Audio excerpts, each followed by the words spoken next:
Question number 4 है, मिस्से हाम को कुंदन बनाने का क्या मतलब है। इसकी हेडिंग होगी मिस्से हाम को कुंदन बनाना।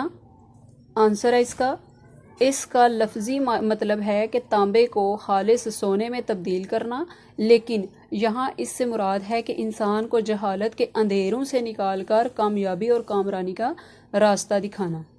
क्वेश्चन नंबर 5 है, अरब पर क्या चीज़ छाई हुई थी। अरब की हालत। इसकी हेडिंग होगी अरब की हालत। इसका आंसर होगा इस्लाम की आमद से पहले अरब पर जहालत छाई हुई थी। नेक्स्ट क्वेश्चन है हमारे पास, अल्फाज को जुमलों में इस्तेमाल करें। अल्फाज जुमले आपने लिखने हैं और सेंटर में प्यारी सी स्केल के साथ डबल लाइन लगानी है।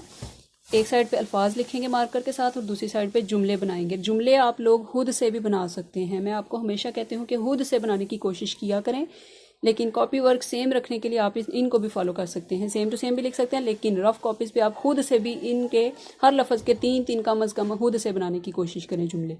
पहला लफ्ज़ है हमारे पास गम खाना। हजूर पाक सल्लल्लाहु अलैहि वसल्लम मुसीबत में अपने पराये का गम खाते थे। मुराद भर लाना। हजूर पाक सल्लल्लाहु अलैहि वसल्लम गरीबों की मुराद भर लाते थे।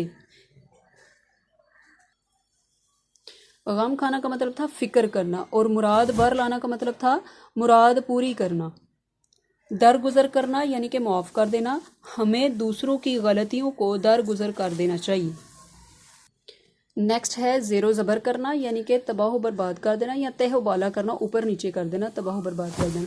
इस्लाम ने अरब से तमाम बुराइयों को ज़ेरो ज़बर कर दिया, यानी कि ज़ेरो ज़बर कर दिया, ख़त्म कर दिया, तबाह बर्बाद कर दिया तमाम बुराइयों को।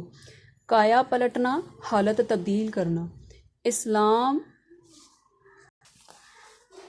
इस्लाम ने मुख्तसर अरसे में सारे अरब की काया पलट दी।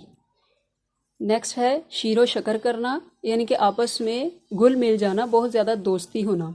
दोनों दोस्त बरसों की लड़ाई के बाद बाहम शीरो शकर हो गए, यानी कि आपस में घुल मिल गए, फिर से दोस्ती गहरी हो गई।